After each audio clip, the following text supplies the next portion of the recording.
ஹரே கிருஷ்ணா. மனித வாழ்வின் குறிக்கோள் பாகம் 6. மகான்களின் கருணை. ஒவ்வொரு மதத்திற்கும் அதை சார்ந்த மகான்கள் உண்டு. ஆனால் எல்லா மகான்களுக்கும் பொதுவான ஆன்மீக தன்மை ஒன்றுண்டு, அதுதான் கருணை. ஸ்ரீல பிரபுபாதா இதை விளக்குகிறார்.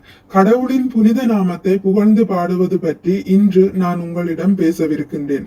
தன் நிலையிலிருந்து இழிந்தவனும் பல பாவச் செயல்களை புரிந்தவனும் ஆகிய ஒரு பிராமணன் பகவானின் புனித நாமத்தை கீர்த்தனம் செய்ததன் பயனாக முக்தி அடைந்தது பற்றி பேசுகையில் மகாராஜா பரீட்சித்தும் சுகதேவ கோஸ்வாமியும் இவ்விஷயம் பற்றி சர்ச்சை செய்துள்ளார்கள். இந்த உரையாடல் ஸ்ரீமத் பாகவதத்தின் 6வது காண்டத்தில் காணப்படுகிறது. பிரபஞ்சத்தின் கிரக அமைப்புகள் பற்றி ஸ்ரீமத் பாகவதத்தின் 5வது காண்டத்தில் நேர்த்தியாக விளங்கப்பட்டுள்ளது. பிரபஞ்சத்தில் உள்ள சில கிரகங்கள் நரகத்தின் தன்மைகளை கொண்டவை.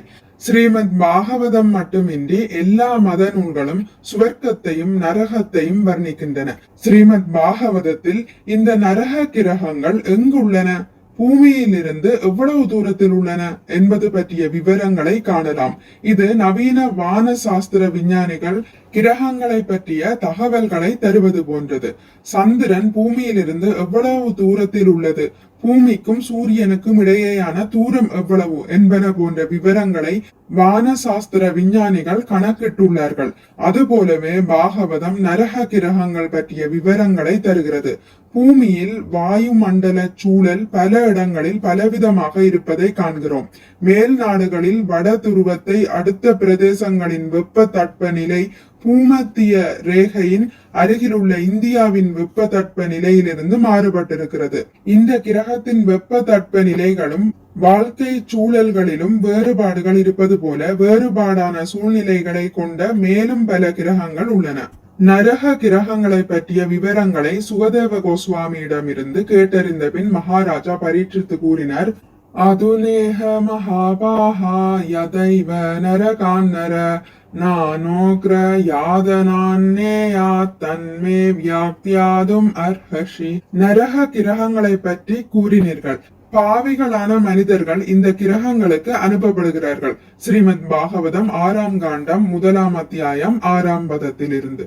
பரீட்சித் மகாராஜா ஒரு வைஷ்ணவர், ஒரு சிறந்த பக்தர். வைஷ்ணவன் எப்போதும் பிறரின் துக்கத்திற்காக வருந்துபவன். பிறரின் துயரங்கள் அவனை மிகவும் வாட்டும். உதாரணமாக மக்களின் துயர நிலைகளை கண்டு இயேசு கிறிஸ்து மிகவும் மனம் வருந்தினார். எந்த நாட்டை சேர்ந்தவர்களானாலும் எந்த பிரிவை சேர்ந்தவர்களானாலும் எல்லா வைஷ்ணவர்களும், அதாவது பக்தர்கள், கடவுள் உணர்வு உள்ளவர்கள், கிருஷ்ண உணர்வு உள்ளவர்கள். அவர்கள் கருணை உள்ளம் படைத்தவர்களாய் இருக்கின்றார்கள். எனவே கடவுளின் மகிமையை பரப்பும் ஒரு வைஷ்ணவனை பற்றி அவதூறாக பேசுவது பெரும் குற்றம். வைஷ்ணவர்களின் திருப்பாத கமலங்களுக்கு நேரிடும் குற்றங்களை கடவுளாகிய கிருஷ்ணர் ஒருபோதும் மன்னிப்பதில்லை. கிருபாம்புதி, அதாவது வைஷ்ணவன் கருணை சமுத்திரம். வாஞ்சா கல்பத்தரு, வைஷ்ணவன் எல்லாரின் விருப்பங்களையும் பூர்த்தி செய்பவன். கல்பத்தரு என்றால் விருப்ப மரம். ஆன்மீக உலகில் விருப்ப மரம் என்று அழைக்கப்படும் ஒரு மரம் உண்டு. பௌதிக உலகில் ஒரு குறிப்பிட்ட மரத்திலிருந்து குறிப்பிட்ட ஒரு பழமே கிடைக்கும். ஆனால் கிருஷ்ணலோகத்திலும் மற்ற எல்லா வைகுண்ட கிரகங்களிலும் உள்ள எல்லா மரங்களும் ஆன்மீகமானவை, எல்லா விருப்பங்களையும் பூர்த்தி செய்யக்கூடியவை. இது பிரம்ம சம்ஹிதையில் சிந்தாமணி பிரகர சத்மசு கல்ப விருக்ஷ என்று விவரிக்கப்பட்டுள்ளது. வைஷ்ணவன் மகாபாக, அதாவது மகாபாக்கியவான் என்று அழைக்கப்படுகிறான். வைஷ்ணவனானவன் கடவுள் உணர்வுள்ளவனாகையால் மகாபாக்கியவான் என்று கருதப்படுகிறான். உயிர்வாளிகள் பிரபஞ்சம் முழுவதிலும் உள்ள பற்பல கிரகங்களில் பல்வேறான உயிரின வகைகளில் சுழன்று கொண்டிருக்கிறார்கள் என்று சைதன்ய மகாபிரபு கூறியுள்ளார். உயிர்வாளி தன்னை தயார் செய்து கொள்ளும் வகையை பொறுத்து நரகத்திற்கோ அல்லது சொர்க்கத்திற்கோ தன் விருப்பம் போல் செல்லலாம். பற்பல ஸ்வர்க்க கிரகங்களும் பற்பல நரக கிரகங்களும் பற்பல உயிரின வகைகளும் உள்ளன. 84 லட்சம் வகையான உயிரின வகைகள் உள்ளன. உயிர்வாளி இவைகளில் உழன்று கொண்டு இந்த உயிரின வகைகளினோடு திரிந்து கொண்டு அவ்வப்போதைய வாழ்வின் மனப்பாங்கை ஒட்டி பிறவிகள் எடுத்து கொண்டிருக்கின்றன. விதையை பொறுத்து அறுவடை அமையும்.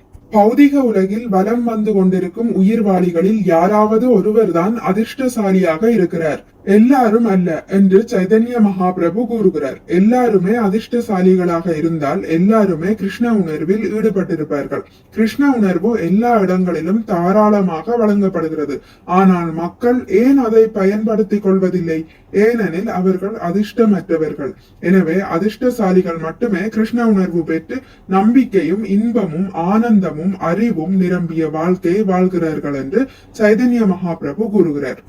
ஹரே கிருஷ்ணா. இதுடன் முடித்துக் கொள்கிறேன். இனி அடுத்த பதிவில் இதன் தொடர்ச்சி தொடரும். மிக்க நன்றி. ஹரே கிருஷ்ணா. உங்களுக்கு இந்த வீடியோ பிடித்திருந்தால் லைக் பண்ணுங்கள், ஷேர் பண்ணுங்கள், சப்ஸ்கிரைப் பண்ணுங்கள். நோட்டிபிகேஷன் பெல்லை அழுத்துவதன் மூலம் அடுத்த பதிவுகள் உங்களை வந்தடையும். பகவான் ஸ்ரீ கிருஷ்ணரை பற்றி கேட்டு மகிழ்வோம். ஹரே கிருஷ்ணா.